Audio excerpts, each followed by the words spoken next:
A very good morning बच्चों। आज हम पढ़ने वाले हैं एलसीआर सर्किट पर जब हम एसी अप्लाई करेंगे तो उससे रिजल्टेंट करंट किस तरीके से निकालें। प्रीवियस क्लासेस में हमने ये देख लिया है कि रेजिस्टेंस पर जब अप्लाई करें एसी तो करंट किस तरीके से डेरिवेशन के थ्रू हमने देख लिया है। इसी के साथ ही इंडक्टर और कैपेसिटर पर भी हमने एसी को लगाकर देख लिया है। इन तीनों को कंक्लूड करके हम एक कॉमन इफेक्ट जो है वो यहां पर शो करके एक अलग मेथड से निकालेंगे। दो तरीके हैं हमारे पास निकालने के इसको। एक तो तरीका ये है कि हम एनालिटिकल मेथड को यूज करें जिसमें टोटली मैथमेटिक्स, और एक है हमारा फिजिक्स का जिसे हम फेजर डायग्राम सॉल्यूशंस कहते हैं।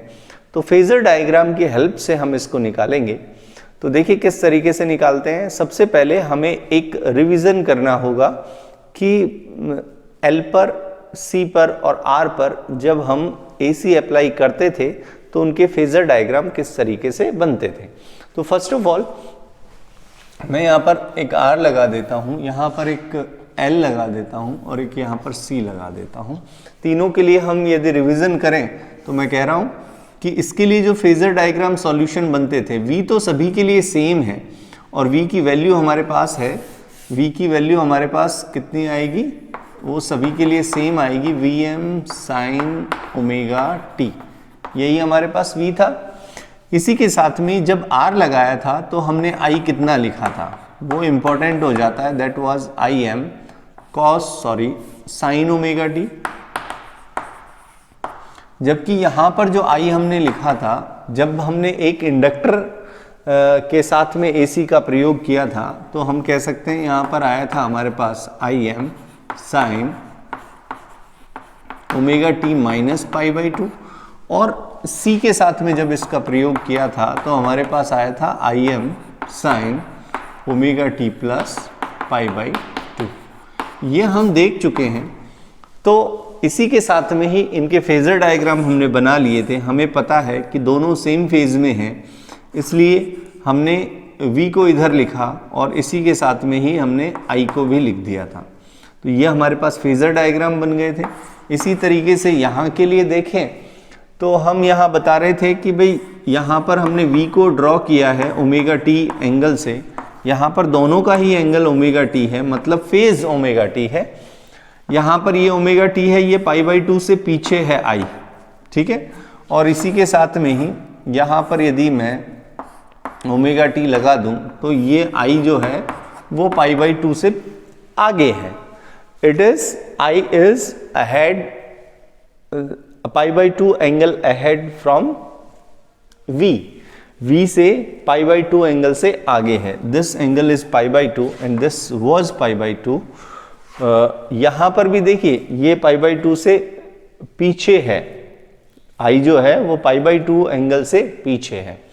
तो हम यहाँ पर कह रहे हैं कि ये तीनों हमने पढ़ लिए हैं, तो इनको हमें मेमोराइज करना है, याद रखना है तीनों डायग्राम्स को। जब यदि हम इनको याद रखेंगे तो आप इजीली LCR सॉल्यूशन को निकाल पाएंगे।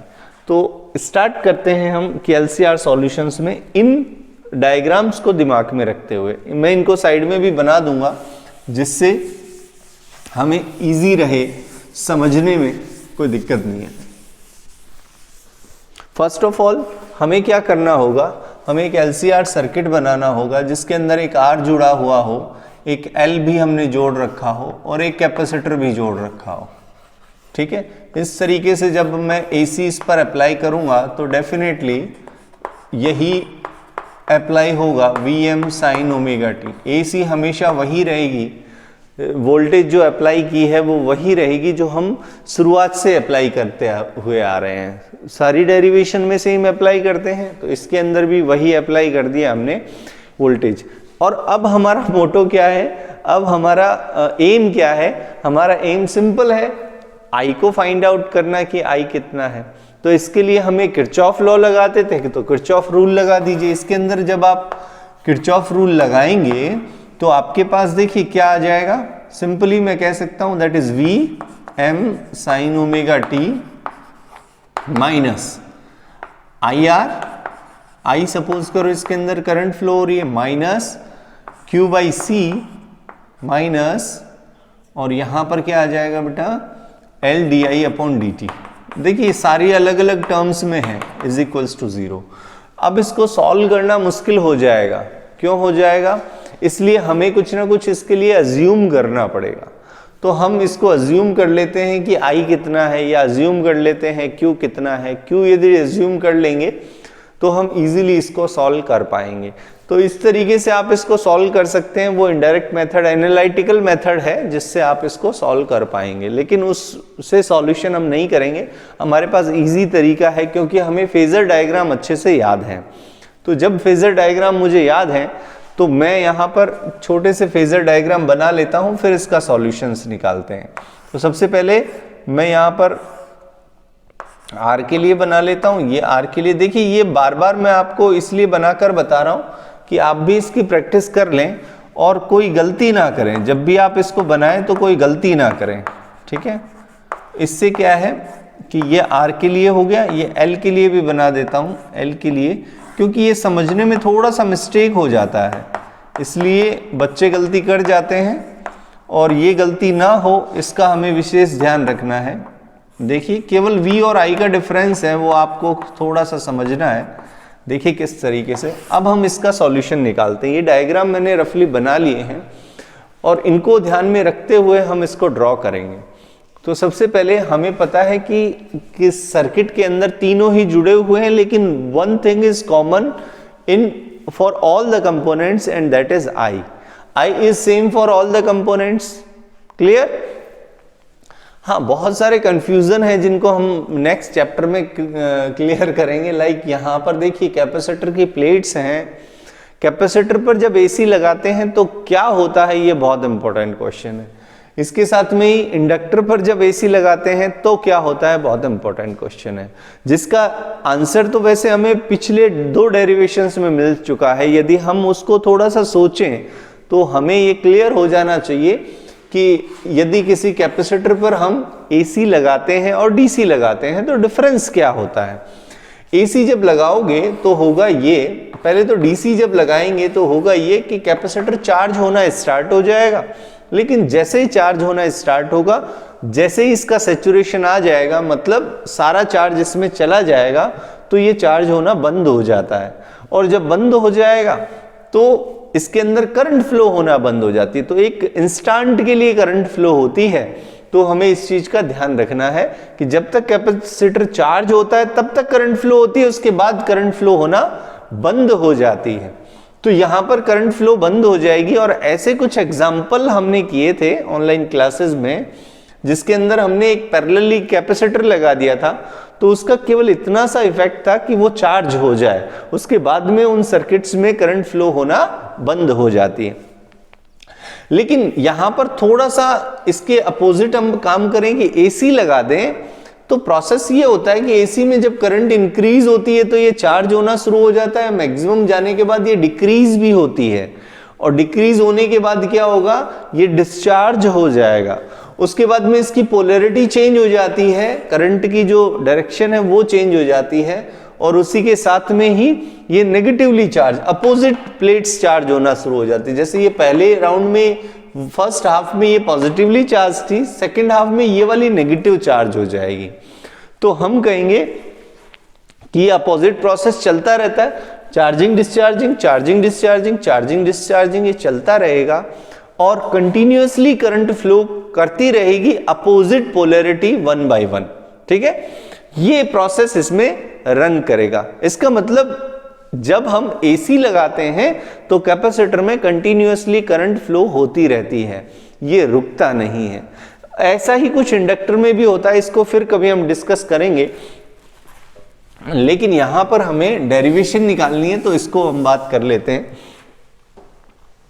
हमारा यहां पर क्या है, LCR सर्किट है। तो सबसे पहले हम इनके फेजर बना लेते हैं।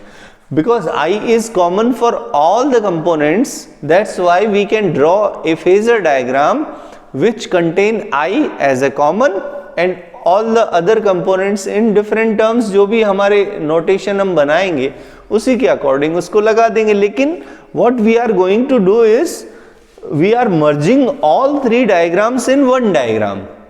Because all components are there in the circuit, और सभी कंपोनेंट्स को हमें अलग अलग ट्रीट नहीं करना, हमें एक साथ ट्रीट करना है। और जो कॉमन थिंग है दैट इज आई, तो आई को कॉमन रखते हुए इनमें भी देखिए आई आई आई कॉमन है, जबकि वोल्टेज जो है वो अलग अलग है। तो इसके लिए हमें कुछ अज्यूम करना पड़ेगा। तो फर्स्ट ऑफ ऑल हम ये अज्यूम कर लेते हैं कि इसके जो वोल्टेज ड्रॉप है यहाँ पर और यहाँ पर वो कितना है, क्योंकि यहाँ पर तो वोल्टेज एक ही सोर्स लगा हुआ था, सॉरी एक ही कंपोनेंट लगा हुआ था, यहाँ पर केवल R लग रहा है, तो सारा का सारा वोल्टेज ड्रॉप यहाँ हो जाता है, तो उसको हमने V मान लिया था। लेकिन यहां पर हमें कुछ डिफरेंस करना पड़ेगा क्योंकि कंपोनेंट डिफरेंट है। तो कंपोनेंट डिफरेंट करने के लिए मैं यहां पर VR कर देता हूं, यहां पर VL कर देता हूं और यहां पर VC कर देता हूं कि ये कंपोनेंट डिफरेंट हैं, क्योंकि अभी कॉमन हम करने वाले हैं। तो हमें इस डायग्राम को ड्रॉ करने के लिए फर्स्ट ऑफ ऑल क्या करना है, इस तरीके से एक लाइन खींच लेता हूं और मैं कह देता हूं कि ये हमारा I है। हालांकि इसका एम्पलीट्यूड ज्यादा बताएंगे, लेकिन ये केवल नोटेशन के लिए बताया मैंने। तो मैं कह रहा हूं ये यहां पर I है। I जब यहां पर मैं ड्रॉ कर लेता हूं, देखिए सबसे पहले हम वहां V ड्रॉ करते थे, पहले वोल्टेज ड्रॉ करते थे और उसके बाद में हम ड्रॉ करते थे I। लेकिन यहां पर हम उल्टा काम कर रहे हैं, यहां पर I ड्रॉ कर रहे हैं। सबसे पहले I ड्रॉ किया और हम यहां फर्स्ट डायग्राम को देखें तो VR जो है, हम यहां पर फेजर डायग्राम के वोल्टेज जो ये ड्रॉप यहां पर है, तो हम क्या ले लेते हैं, इनके फेजर्स ले लेते हैं। तो जब फेजर्स लेंगे तो हमारे पास VR आ जाएगा और उसकी भी मैक्सिमम टर्म जो आएगी तो उसे हम कहते हैं VRM। तो VRM को यहां पर शो किया जा सकता है। किस तरीके से शो करें, देखिए यहां पर V और I जो है वो सेम डायरेक्शन में है, इसलिए इनके फेजर्स को मैं यहां पर कर देता हूं VRM। ठीक है, मैंने इसके रेजिस्टेंस के फेजर को किससे शो किया, वोल्टेज ड्रॉप जो है उसको VRM से शो कर दिया। ये VR है, इसके लिए मैंने VRM कर दिया, तो ये हमारे पास आ गया V। यहां पर VM होते थे, लेकिन यहां पर हमने VR, VL और VC ले लिए हैं, जो VRM, VLM और VCM से रिप्लेस किए जा सकते हैं। तो यहां पर देखिए ये दोनों एक ही डायरेक्शन में हैं, I और VR, इसलिए हमने इसको इसी डायरेक्शन में, जो I की डायरेक्शन है उसी डायरेक्शन में खींचा है। यदि मैं इस कंपोनेंट के लिए लूं, L के लिए लूं, तो ये π/2 से पीछे है I। यहां पर एक कंफ्यूजन हो जाता है। जनरली हम इतना सा याद रख लेते हैं कि जो सेकंड हमने ड्रॉ किया है दैट इज लेग्स बिहाइंड π/2। ठीक है, π/2 एंगल से पीछे रह जाती है, लेकिन क्या रह जाती है ये हम भूल जाते हैं। तो हमें ये याद रखना है कि V आगे है और I पीछे है। तो V आगे है, इसका मतलब ये हुआ हमने पहले I ड्रॉ किया, इसका मतलब π/2 से VLM जो आएगा वो अहेड रहेगा, आगे रहेगा। तो यहां पर देखिए मैं ड्रॉ कर रहा हूं, इससे I से देखना है, because this is the common thing. तो I से ये π/2 एंगल से आगे है VL, तो यहां पर मैं VL बना देता हूं, VL। ओके, इसको थोड़ा बड़ा ले लें, एक पर्टिकुलर केस लेना पड़ेगा, इसके लिए मैं केस डिस्कस कर लूंगा अभी। मैं यहां पर कह देता हूं दिस इज VLM। ओके, ये VL है और ये मैंने VLM बना दिया। देखिए ये π/2 एंगल से आगे है I से, क्लियर, और ये π/2 एंगल से पीछे है VC। तो मैं इसको थोड़ा छोटा कर देता हूं। छोटा करना बहुत जरूरी है because these are the vector diagrams. तो ये हमारे पास आ जाएगा VCM। क्लियर, हमारे पास तीनों चीजें आ गई है। हमें क्या करना है, सबसे पहला काम ये करना है कि ये डायग्राम तो हमने बना लिया, इससे पहले भी हमें एक काम करना था जिसको हम भूल गए। हमें ये करना है भाई, इसका आंसर क्या निकालना है हमें वो देखना है। हमें आंसर नहीं, वैसे आंसर नहीं कह सकते, हम कहेंगे करंट निकालना है। तो उसके लिए क्या किया जाना चाहिए, तो करंट किए हम अज्यूम कर लेते हैं कि I कितना है, Im sin omega t plus minus five. Plus minus five क्यों लगाया है वो भी समझ लीजिए। हमने ये अज्यूम कर लिया है, हमें पता नहीं है, लेकिन हमें पता है कि आंसर जो है वो कुछ इसी तरीके से आ जाना चाहिए, क्योंकि ये तो पता है कि साइनोसॉइडल टाइप का है या कोसाइन टाइप का है, ऐसा ही कुछ आंसर आएगा, लेकिन हम इसको चेंज भी कर सकते हैं। यहां देखिए Im का हमें अता पता नहीं है कि Im क्या है मैक्सिमम वैल्यू, हमें इस ओमेगा टी प्लस फाई का पता नहीं है। ओमेगा टी तो ठीक है, वो इनिशियल एंगल है, ठीक है, लेकिन फाई का अता पता नहीं है कि फाई क्या है। तो हमें अल्टीमेटली दो चीजें निकालनी है, एक तो आई क्या है और दूसरा फाई क्या है। ये दो चीजें यदि निकल जाए तो हमारा सॉल्यूशन हो जाएगा। अब प्लस माइनस का मतलब ये है कि फाई फेज से आगे भी हो सकता है और फाई फेज से पीछे भी हो सकता है। कौन? करंट। करंट फाई फेज से आगे भी हो सकता है, करंट फाई फेज से पीछे भी हो सकता है। तो हमें ये देखना पड़ेगा कि कौन आगे है कौन पीछे है। इसके लिए हमें रिजल्टेंट आई चाहिए। रिजल्टेंट आई तो यही है, तो इसका तो काम खत्म हो गया। हमें रिजल्टेंट, क्योंकि V अलग अलग हैं, तो हमें इन वोल्टेजेस का क्या निकालना है, एक कंक्लूजन निकालना है या एक रिजल्टेंट निकालना है। तो वेक्टर्स का रिजल्टेंट निकालना हमारे लिए ज्यादा टिपिकल काम नहीं होगा। तो हम क्या करते हैं, देखिए हम ये करते हैं कि Im को निकालना चाह रहे हैं, फिर उससे पता लगाएंगे कि फाई फेज से आगे है या पीछे। तो हम सबसे पहले कर देते हैं, एक केस ले लेते हैं, particular case where VLM is greater than VCM। ये केस लेना पड़ेगा। तो फर्स्ट केस हमारा है जहां पर VLM is greater than VCM ले लिया। तो देखिए ये जो लेंथ में ग्रेटर बनाया है मैंने इसे, और ये स्मॉलर है, ठीक है। अब मैं इन तीनों का रिजल्टेंट निकालना चाह रहा हूं, VLM का, VRM का और VCM का। रिजल्टेंट कैसे निकालें, because these are in different phases.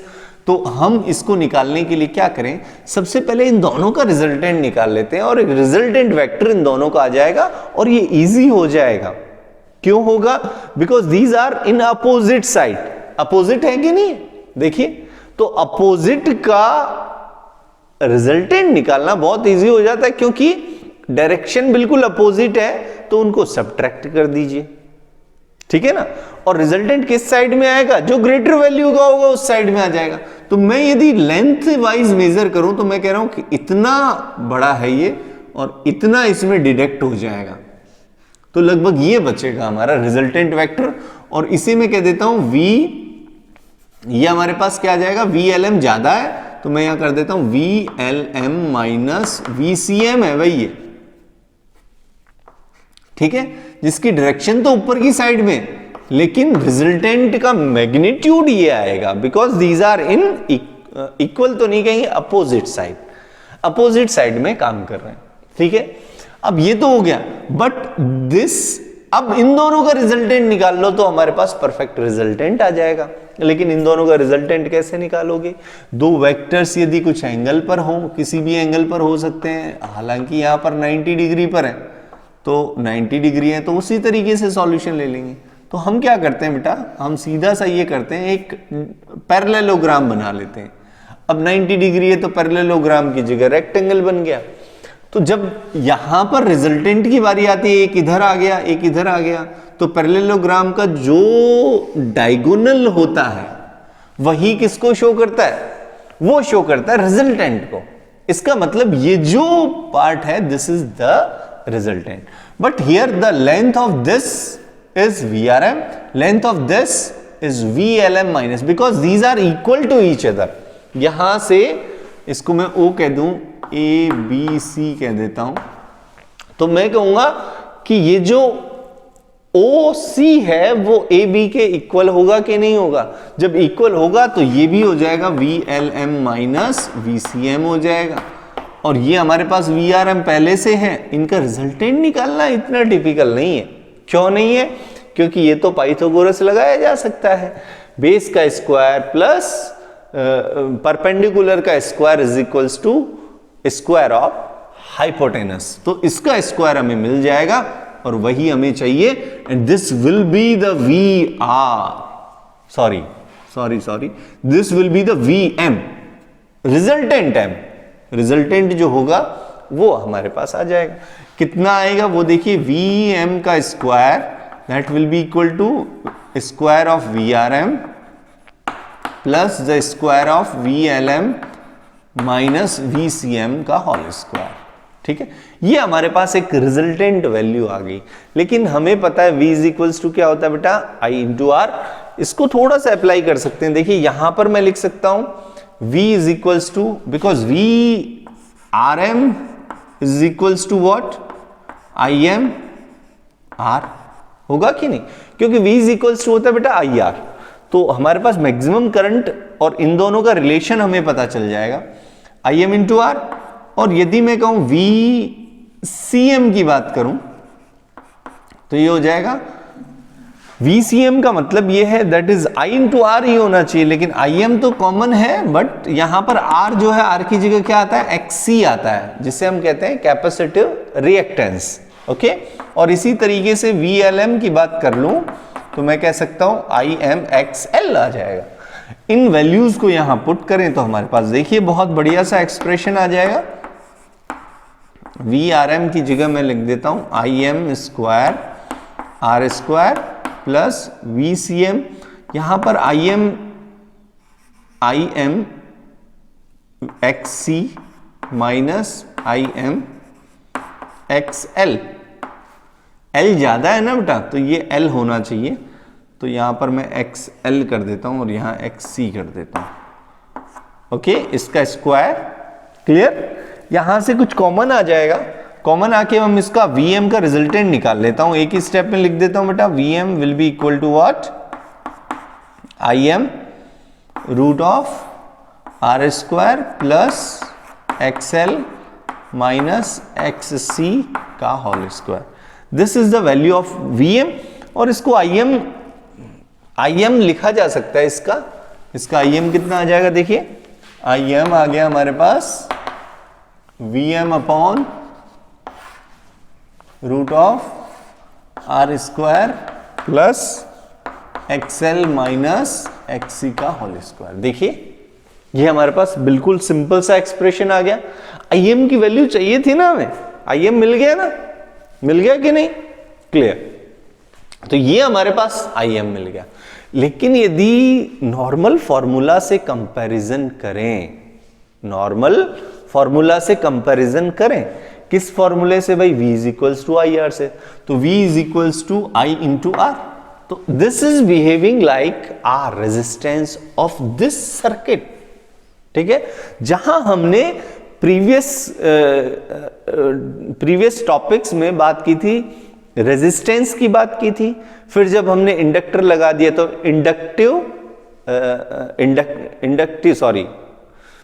हमने बात की थी इंडक्टिव रिएक्टेंस की, हमने बात की थी कैपेसिटिव रिएक्टेंस की।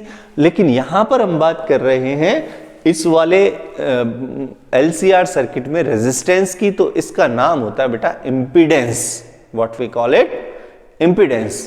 तो ये हमारे पास आ जाता है Z इज इक्वल्स टू, इसको हम Z से डिनोट करते हैं, R square plus XL minus XC का होल स्क्वायर का root, and it is behaving like resistance in the circuit. Clear. ये सर्किट के अंदर किसकी तरह बिहेव कर रहा है, एक रेजिस्टेंस की तरह बिहेव कर रहा है। ये हमारा हो गया बेटा। तो हमारे पास Im आ गया है। अब इस डायग्राम को यदि हम देखें तो रिजल्टेंट V कहां पर है, हमारा यहां पर है, और ये किस एंगल पर है, ये फाई एंगल पर। इसका मतलब इसके लिए जो I लिखा जाएगा वो कितना लिखा जाएगा, वो लिखा जाएगा बेटा Im sine omega T plus minus phi. अब यहां पर देखिए I जो है वो पीछे है या आगे है, I जो रिजल्टेंट V है उससे पीछे है, पीछे है, तो मुझे यहां लिखना चाहिए माइनस फाई, I पीछे है। तो ये हमारे पास हो गया सेकंड। और फाई क्या है, फाई निकालना कोई टिपिकल टास्क है क्या, फाई निकालना कोई टिपिकल टास्क नहीं है। tan phi is equals to what, perpendicular upon base, that is VLM minus VCM upon VRM। इसको जब आप पुट करेंगे वैल्यूज, Im से Im कैंसिल हो जाएगा, आपके पास XL minus XC upon R बच जाएगा, फाई आ जाएगा tan inverse XL minus XC upon R।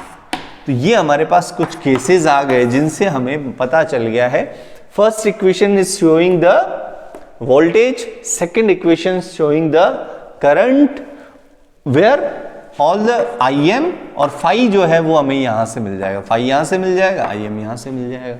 तो ये सारी चीजें इजी हो जाती हैं यदि हम फेजर डायग्राम सॉल्यूशन करें। Similarly if I place LM को स्मॉल कर दूं और VCM को ग्रेटर कर दूं, तो ये हमारे पास, this is not the final phasor diagram, final phasor diagram नहीं है ये। क्यों नहीं है उसका रीजन समझिए। उसका रीजन ये है कि हमारे पास जो V है, resultant V, this is the resultant V, ये जो V है उसे क्या होना चाहिए, उसे किस एंगल से होना चाहिए, उससे ओमेगा टी एंगल से होना चाहिए। लेकिन यहां पर ओमेगा टी एंगल तो नहीं शो कर रहा है, तो ओमेगा टी कहां चला गया। तो इसके लिए हमें क्या करना है, इस V को ओमेगा टी से शिफ्ट कर देना है।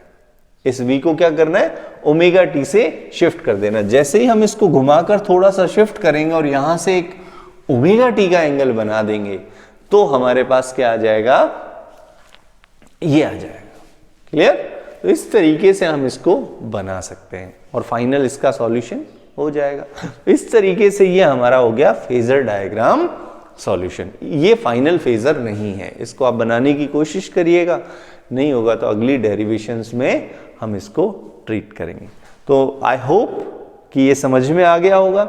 इसी के साथ ही दूसरे केस को भी आप डिस्कस करके देखें, सेम मेथड होगा लेकिन उसका रिजल्टेंट यहां पर आ जाएगा। ठीक है, रिजल्टेंट यहां आ जाएगा तो V से I जो है वो आगे होगा, तो यहां पर एक प्लस फाई आ जाएगा। यहां पर XL माइनस XC की जगह XC माइनस XL रिप्लेस हो जाएगा। बिल्कुल सेम सी रहेगी डेरिवेशन, इसलिए मैं यहां पर नहीं करवा रहा इसको, क्योंकि इसी को ही रिपीट करना हो जाएगा। तो ये हमारे पास हो गया बेटा फेजर डायग्राम सॉल्यूशंस, जो एग्जाम में कई बार पूछे जाते हैं और ये रिजल्ट बहुत इंपॉर्टेंट हो जाते हैं। इनको बार बार समझिएगा, बार बार पढ़िएगा, फिर भी कोई प्रॉब्लम हो आप मुझे लिखिए।